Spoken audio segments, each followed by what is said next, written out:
अब आपके घर दावत हो और मेहमान आपकी तारीफ किए बिना चले जाए, ऐसा तो पॉसिबल ही नहीं। तो इस रेसिपी से बिरयानी बनाइएगा और बाहर की बिरयानी को कर दें बाय बाय।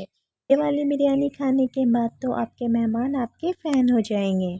अस्सलाम वालेकुम माय यूट्यूब फैमिली, कैसे हैं आप सब। उम्मीद करती हूँ आप सब बिल्कुल ठीक होंगे। अल्लाह पाक आप सबको अपने हिफ्ज़ अमान में रखे, आमीन। आज मैं आप लोगों के साथ बहुत ही स्पेशल बिरयानी की रेसिपी शेयर करने जा रही हूँ। ऐसी बिरयानी आप लोगों ने ना कभी बनाई होगी और ना ही कभी खाई होगी। तो चलो फिर वीडियो स्टार्ट करते हैं।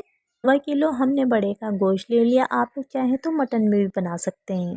मसाले ऐड करेंगे, 1 टीस्पून ज़ीरा ऐड करेंगे, 1.5 टेबल स्पून हम साबित धनिया ऐड करेंगे, 1 हम स्टार नीस ऐड करेंगे, 1 टीस्पून सौंफ ऐड करेंगे, 2 बड़ी इलायची ऐड करेंगे, 2 सिनेमन स्टिक ऐड करेंगे, 2 तेज़पत्ता ऐड करेंगे। गोश्त को हम कुकर में गला लेंगे, इसलिए तमाम मसालों का आप स्क्रीनशॉट ले लें और गोश्त के अंदर ऐड कर दें।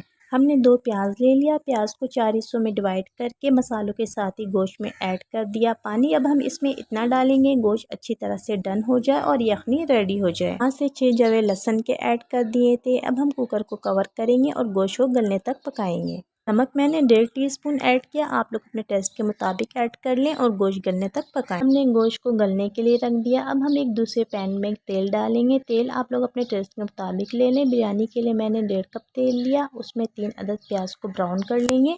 बिरयानी के प्याज ब्राउन करने के लिए आप लोगों ने चमचा चलाते रहना है ताकि प्याज अच्छी तरह से गोल्डन ब्राउन हो जाए। प्याज को ब्राउन कर लिया। अब हम बाहर निकाल लेंगे। उसी ऑयल में हम 8 से 10 काली मिर्चें ऐड करेंगे, 2 दालचीनी ऐड करेंगे, 3 छोटी इलायची ऐड करेंगे, 2 लौंग ऐड करेंगे, 2 बड़ी इलायची ऐड करेंगे, 1 टीस्पून ज़ीरा ऐड करेंगे। तमाम मसालों का आप लोग स्क्रीनशॉट ले लें, आप लोगों के लिए इजी रहेगा। 3 टमाटर हमने कट करके ऐड कर दिया। तमाम मसालों को टमाटर को अच्छी तरह से भून लेंगे। थोड़े से प्याज को हमने ऑयल में रहने दिया था और बाकी ब्राउन प्याज भी ऐड कर दिया हमने। इस तरह से तमाम मसालों को हम अच्छी तरह से गला लेंगे। टमाटर भी गल गए। 4 से 5 हरी मिर्चों का हमने पेस्ट तैयार कर लिया, वो ऐड कर दिया। 1 टीस्पून हम बिरयानी मसाला ऐड करेंगे। गोश्त जब डन हो गया तो हमने यखनी अलग कर दी, उसके तमाम मसाले को डिस्कार्ड कर दिया। गोश्त को अब हम कौरमे में ऐड करेंगे। आधा पाव हमने दही ऐड कर दी। अब हम गोश्त को तमाम मसालों के साथ अच्छी तरह से मिक्स कर लेंगे। बहुत ही लाजवाब कौरमा रेडी होगा क्योंकि हमने गोश्त में बहुत सारी चीज़ें ऐड की थी। गोश्त में हमने हड्डियां ऐड की थी, गोश्त ऐड किया था, चर्बी ऐड की थी। इस तरह से बहुत ही लाजवाब सा कौरमा रेडी होगा। जो हमने यखनी बचा ली थी गोश्त गलाते वक्त, वो यखनी हमने छान कर ऐड कर दी गोश्त में।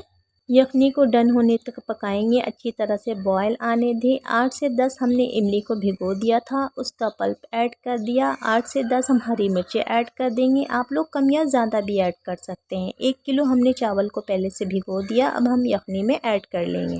चावल को अब हम फुल डन होने तक पकाएंगे। अगर आप लोगों को नमक कम लगे तो आप लोग मज़ीद ऐड कर लें। जब आप लोग ये वाली बिरयानी बनाएंगे तो आप लोगों का पूरा घर महक उठेगा और पड़ोसी भी आप लोगों से रेसिपी पूछने पर मजबूर हो जाएंगे। हमने इस बिरयानी में तमाम मसाले घर के ऐड किए हैं। होममेड बिरयानी मसाला यूज़ किया है और तमाम मसाले ऐड किए हैं, जिसकी वजह से इसमें बहुत ही मज़ेदार से खुशबू आ रही है। अभी से आप लोग देखें, इस बिरयानी को देखकर ही मुंह में पानी आ रहा है। ऐसी लाजवाब बिरयानी बनाने के बाद आप लोग इस बिरयानी को दोबारा बनाने पर मजबूर हो जाएंगे। अगर वीडियो अच्छी लगी हो तो प्लीज़ लाइक कर दीजिएगा। चैनल पर नए हो तो चैनल को सब्सक्राइब कर दीजिएगा। फ्रेंड्स एंड फैमिली में शेयर करना मत भूलिएगा।